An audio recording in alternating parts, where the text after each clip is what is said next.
Tampoco recuerda que hablara de movilizaciones masivas y pacíficas, puntuales, ágiles y cuando sea necesario espectaculares. ¿Recuerda este trozo o tampoco? Sí, recuerdo masivas, espectaculares, sí, bueno. ¿Y pacíficas? Sí, por supuesto. Bueno, es que las movilizaciones de la Asamblea, la vía catalana fue espectacular, sí, del año 2013. ¿Espectaculares añadido a masivas quiere decir algo más? No, quiere decir espectaculares, quiere decir que sean un espectáculo, que a la gente le guste, que la gente se lo pase bien, que la gente disfrute y que sean cosas pues que no se hayan visto antes, como fue la vía catalana. Fíjese usted, en la historia del Parlamento de Cataluña solo hay 2 veces que se han inadmitido a trámite 2 propuestas y fueron precisamente a la que usted se refiere el año 2009 y una al año siguiente, el 2010. Y fueron precisamente porque en el primer caso era una comisión promotora que representaba una iniciativa legislativa popular. Y en el segundo caso, en el 2010, fue el señor López Tena, que lo hizo él, pero en nombre de otra comisión promotora y se trataba de otra iniciativa legislativa popular. De acuerdo con el reglamento del Parlamento, los únicos casos en el que se tiene que entrar en el fondo es cuando se trata de una iniciativa legislativa popular, porque dice que hay que comprobar que esté de acuerdo con la ley que regula las iniciativas legislativas populares.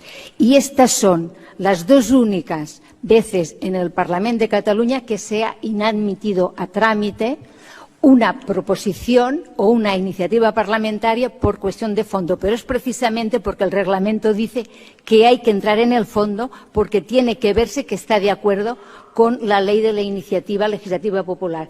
Y como no estaban de acuerdo, se rechazaron. Pero fíjense ustedes que el mismo señor López Tena, un año después, en el año 2011, presentó una ley para declarar la independencia de Cataluña. Y esta ley fue admitida a trámite sin ningún problema, fue debatida y fue votada en el Parlamento de Cataluña sin ningún problema y sin ninguna tacha de inconstitucionalidad. Las 2. Pero ya se había tramitado la ley del referéndum. Pero el auto llegó tarde, en el sentido porque ustedes se aceleraron demasiado o porque se aceleraron. El Tribunal Constitucional nos estaba pidiendo una cosa que es imposible, es decir, ¿cómo puede convertirse la mesa de un Parlamento en un órgano censor que decida de lo que se puede hablar y de lo que no se puede hablar? Esto no lo puede hacer la mesa de un Parlamento. Al contrario, la mesa de un Parlamento tiene que favorecer el debate. El debate, ya lo he dicho antes, y la palabra tiene que ser libre. No se puede permitir que la censura entre en un Parlamento, porque si lo permitiésemos estaría socavando la base del sistema democrático. ¿Se puede debatir en un Parlamento, le pregunto, sobre la legalización de la trata de personas, por ejemplo? ¿Se puede debatir?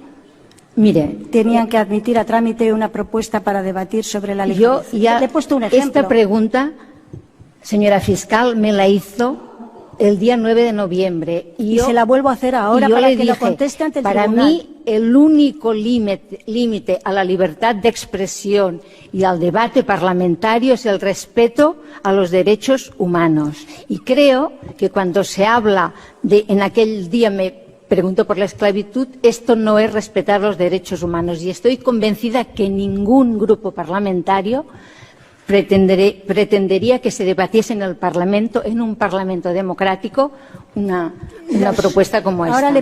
Y además es muy lógico, porque la esencia de la democracia es que la palabra en el Parlamento tiene que ser libre. En el Parlamento se tiene que poder hablar absolutamente de todo. Los grupos que dan apoyo al Gobierno y los grupos de la oposición, absolutamente todos. Yo entiendo que la palabra tiene que ser libre, el debate tiene que ser libre y otra cosa son las consecuencias jurídicas de este debate.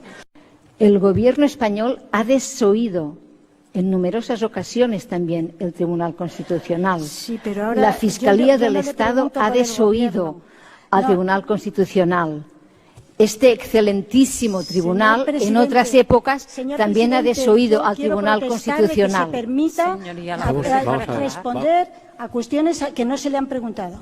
No, porque partamos de la base, no de que en principio la señora Forcadell tiene la libertad para enfocar su respuesta en el sentido que considero oportuno. Yo lo que quiero decir... Estaba aludiendo a la existencia de otros pronunciamientos claro. que a su juicio Sí, yo lo que quería decir...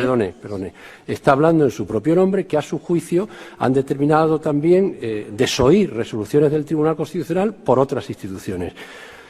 Tiene su derecho a expresarlo así y, en consecuencia, mientras pueda expresarlo así. Y creo que si el legislador hubiera querido que solo se tomasen decisiones jurídicas, no hubiese puesto diputados y diputadas en las mesas de los parlamentos. Ellos hacen referencia a informes jurídicos, nosotros tenemos que tomar decisiones políticas.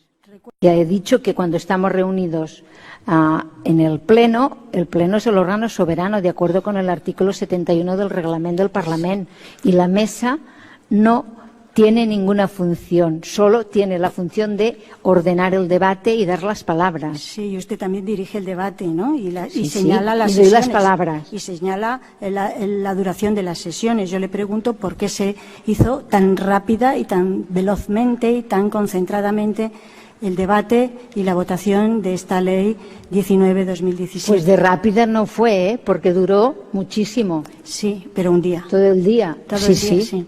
Le pregunto si en estos momentos usted recordaba que era presidenta del Parlamento de Cataluña. Sí.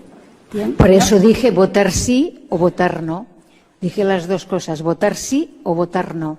Sí, pero ¿no recordó usted sus deberes de neutralidad, de defensa de los derechos de todos los catalanes a los que representa la soberanía popular del Parlamento de Cataluña? Estaba representando a los que votan sí, a los que votan no. Por supuesto, no dije votar sí, votad sí o votar no, pero ir a votar, porque entiendo que votar no es un delito.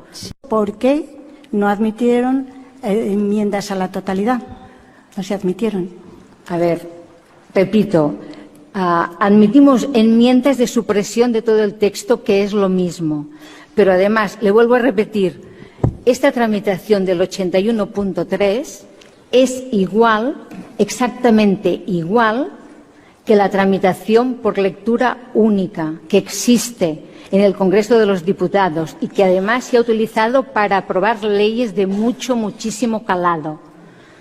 Y tampoco existe el Consejo de Estado. Es decir, tampoco existe ni es necesario el dictamen del Consejo de Estado. Pues con el 81.3 pasa exactamente lo mismo. Es más, yo considero que es más garantista el 81.3 que el procedimiento de lectura única, porque el procedimiento de lectura única, con que lo pida un solo grupo, es suficiente, y el 81.3 han de pedirlo dos grupos. Sí, es que creo que fue una jornada inolvidable para todos los que la vivimos, y precisamente les daba las gracias porque, a pesar de la violencia policial, pues la gente se comportó pacíficamente, y creo que es un tuit que lo podría volver a hacer ahora. ¿Agradecía entonces a quienes impidieron el cumplimiento de las órdenes judiciales? No, esto lo dice usted. Se lo pregunto. Yo le he dicho que agradecí a la gente que, a pesar de la violencia policial, se comportaron pacíficamente. ¿Quiere volver a leer el tuit, por favor? Porque es un tuit explicativo, es decir, sí, no, está muy claro. Agradezco a los que han hecho posible esta jornada inolvidable. Cuando dice política, ¿a qué se refiere? ¿A qué era de mentira, de broma, teatro, sainete, farsa? ¿A qué se refiere cuando dice eso? Pues que era política. No sé si usted considera que la política es una farsa, es un sainete, pues entonces sí. No lo pero considero. Yo entiendo que la política es una cosa seria y es una declaración política. Bueno, vamos a ver. ¿Era de verdad o era de mentira? Vamos a evitar el debate sobre